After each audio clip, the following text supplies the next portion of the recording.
So I think by late this year or by early next year, they probably would have pivoted their policy to some extent, especially post midterms. Right now, for example, they're releasing the Strategic Petroleum Reserve. That's obviously a finite thing that they can only do up till about the election. And it's something that they can't keep doing after that. So I mean, that's not a policy, that's a fiscal side. That's not a monetary side.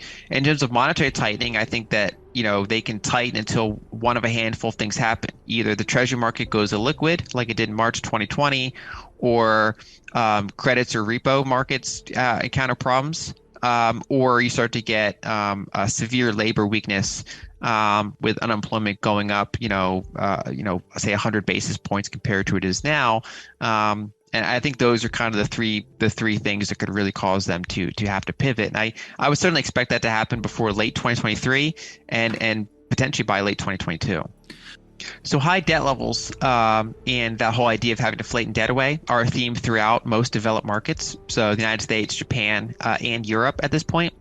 So that's global, at least for the huge areas of global capital.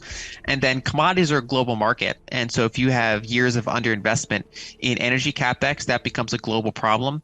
And then it becomes an issue of kind of game theory, because let's say the United States, for example, prints a ton of money, and gives it to people, and those people can go out and buy things and consume energy.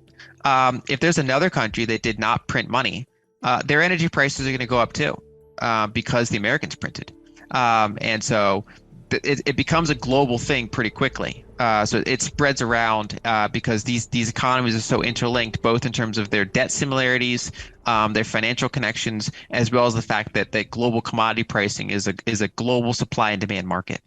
So I think the longer term trend is that all of these countries that have well over 100% public debt to GDP, are going to be inflating that away over a period of time. But it does become a question of, is it disorderly or is it orderly? What is the order? Does one have to kind of go first? Does one have less room to kick the can down the road than another? Those become relevant questions. I think the ECB is in the most challenging spot, because they have a more acute energy crisis than most other developed market areas, and they have a monetary union without a fiscal union. Right, meaning that they set monetary policy for the Eurozone, the ECB does, but individual countries have significant control over their own fiscal policies, more than, for example, U.S. states. And so that kind of fragmentation is it's a really challenging environment to operate in. And then you have countries like Italy with 150% debt to GDP, so they need assistance monetizing their sovereign debt. But then you have other countries that are like, wait, why are we doing that? Why can't we? That's not fair, for example.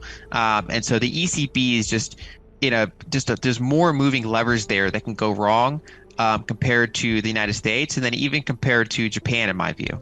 So I think that there are some differences, but they also have the same general theme of too much debt, so it's not going to be fully paid back in real terms over the long run.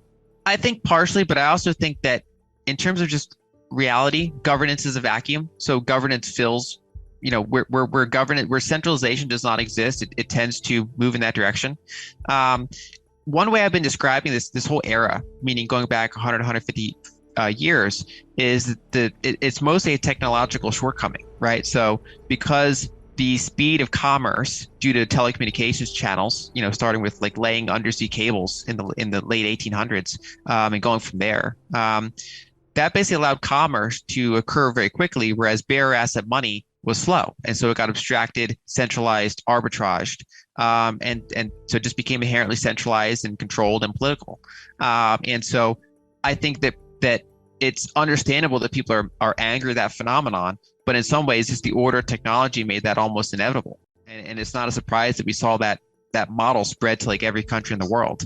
And so I think it's more constructive to focus on technological solutions that can provide alternatives. Like if someone doesn't have an alternative other than you shouldn't do this, but the natural incentives are for people to do it, then it's just, you're going to kind of like be shouting into the wind. And so I do think it's true that, when you have centralized pools of power and they're human, and they have human levels of bandwidth dealing with something that's more complex than any of us can realize, billions of weekly transactions, for example, that there's inevitably going to be errors. And that longer term, I think it's about finding ways of using technology to decentralize things. I think, we might finally be at a point where we have technology that allows us to get around some of the hurdles we've had over the past 150 years of commerce moving faster than money. Before we continue, help us clicking that YouTube like button and subscribe now to our channel. This shows the algorithm that you valued this information. And it helps us spread that message. Sharing is caring. And now, let's continue. I have bad news for you. If you're not rich by now, you're screwed. And if you're in debt, you're even double screwed. How so, you might wonder? Well, the sad truth is that you're working your whole life to make someone else rich. The mega corporations, the banks, the politicians, everyone is getting richer. They get your money. And what is even worse, they get your time, they get your life. You are not even in a rat race, you're in a financial prison. But what could a solution for you look like? Honestly, I don't know, but I know what a solution for me would look like. It's very simple. I use whatever money I have and I multiply it with 1,000. This could make my life much easier and probably yours as well. If you have $1,000 available and multiply this with 1,000, I believe that this could solve some financial issue for the one or the other. Of course, if you're ugly, you would have to multiply it with much more than 1,000. My name is Markus Dahn, and this is what I decided to do. I decided to 1000x my money. This is not a joke. I know what you may be thinking. What is this guy talking about? How should this work? This is not possible. Well, I made a detailed video where I laid out my plan. And some clever folks might even want to look at this plan and copy it and do exactly what I do. This is just a little hint on the side. You have two options. You leave, you forget what you have seen.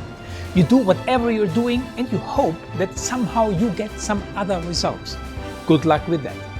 Or you click the link below the video. You enter your email address because I'm not showing this to everybody. You at least watch my video on how I plan to 1000x my money. The choice is yours. Make the right choice. Join me. See what a different future you could have. See at least how I intend, how I plan to do the 1000x. So click on the link below, enter your email address, and I see you on the other side. Your Markus Dahn.